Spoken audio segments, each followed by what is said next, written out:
Bismillahirrahmanirrahim. Alhamdulillah wa syukrulillah. Asyhadu an la ilaha illallah wahdahu la syarika lah. Wa asyhadu anna sayyidana Muhammadan abduhu wa rasuluh wa la nabiyya ba'dah. Syahadatan tunjina minasyarri wad-dhalalah. Allahumma salli wa sallim wa barik ala sayyidina Muhammad khairil bariyah wa ala alihi wa sahbihi wa dhurriyyatihi wa adba'ihi ila yaumil qiyamah. Amma ba'du. Al-hikmah as-saniyah minal hikam Libni Athaillah As-Sakandari. Iradatuka at-tajrida ma'a iqamatillahi iyyaka fil asbabi minasyahwatil khafiyah wa iradatuka al-asbaba ma'a iqamatillahi iyyaka fit tajridi inhitatun anil himmatil aliyah.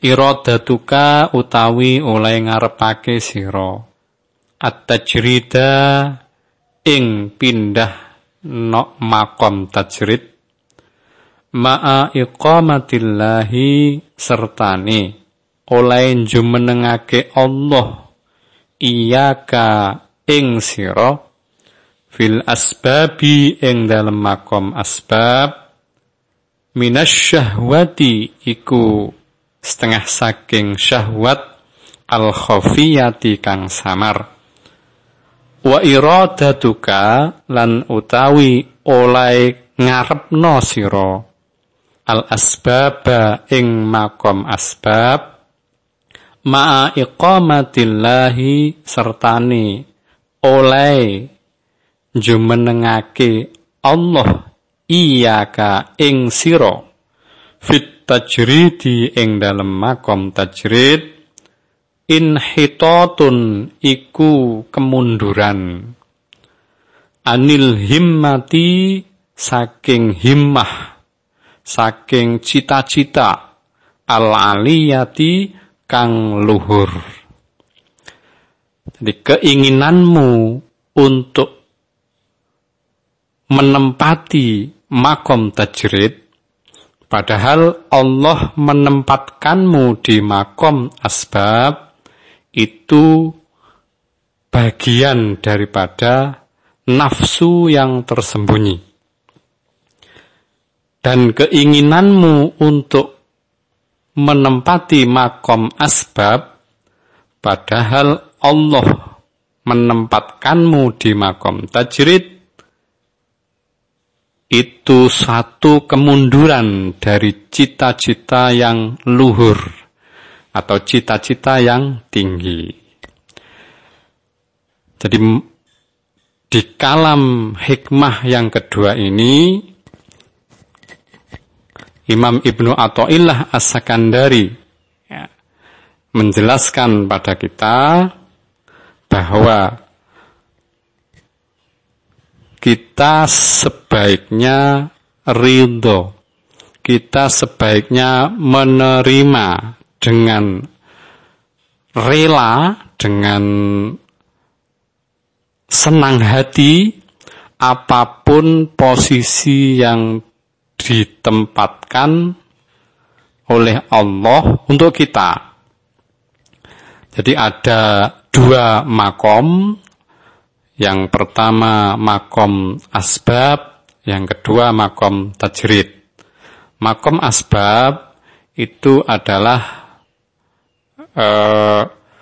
ketika seseorang untuk mendapatkan rizki itu harus melalui usaha, harus melalui ikhtiar. Nah, sedangkan orang yang berada di makom tajrid itu tidak melalui usaha, tidak melalui ikhtiar. Karena apa? Karena waktunya sudah dihabiskan untuk beribadah kepada Allah. Untuk beribadah kepada Allah. Sehingga dia tidak punya waktu lagi untuk berusaha, untuk berikhtiar. Meskipun begitu, tetap rezekinya dicukupi oleh Allah. Nah, orang-orang yang oleh Allah ditempatkan di maqam asbab, yang mana ketika menginginkan sesuatu, dia juga harus berusaha, harus berikhtiar. Kok ingin pindah makom ke makom tajrid, karena memandang kok enak ya, orang yang berada di makom tajrid itu. Nggak usah usaha, nggak usah bekerja, nggak usah ngoyo, tapi rezeki sudah dicukupi oleh Allah. Wah, kalau gitu saya tak ikut-ikutan, ikut-ikutan berada di makom tajrid. Nah, orang yang punya keinginan seperti ini, ya, itu adalah orang yang dituntun oleh nafsu tersembunyi, ya. Bukan niat murni untuk ibadah, ya. Kelihatannya kayak mulia ya. Saya tak menghabiskan waktu saya untuk beribadah kepada Allah.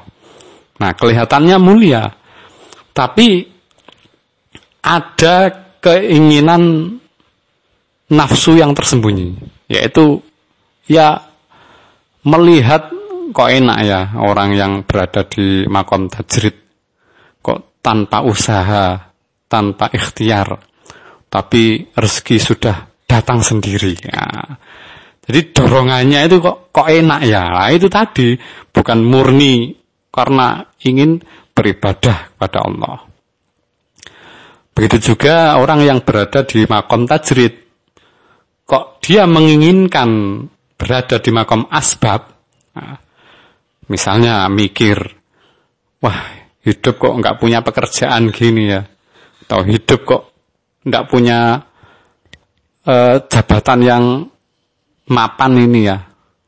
Saya ingin usaha, saya ingin bekerja sebagaimana kebanyakan orang. Nah, ini namanya mengalami kemunduran spiritual, ya. Mengalami kemunduran spiritual. Kalau dalam konteks duniawi, ya, orang yang oleh Allah ditempatkan sebagai bos, ya jangan lantas ingin menjadi karyawan. Begitu juga sebaliknya, orang kalau memang takdirnya, kalau memang makomnya itu sudah ditetapkan oleh Allah makom karyawan, makom anak buah, ya ndak usah ingin pindah ke makom bos.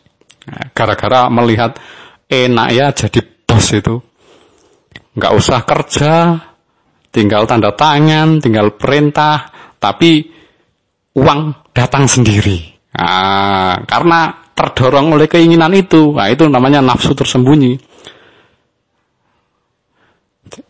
Begitu juga kalau ada bos kok sudah makomnya di bos, terus kok enak ya jadi karyawan tuh, nggak pernah mikir gaji karyawan, nanti misalnya perusahaannya bangkrut ya nggak kepikiran, pokoknya kerja dapat gaji, tidak mikir sama sekali, kok enak ya. Nah, kalau orang yang makomnya bos ingin jadi karyawan, nah itu mengalami kemunduran. Itu dalam konteks duniawi. Nah, itu dianalogikan dengan orang yang berada di makom asbab dan orang yang berada di makom tajrid.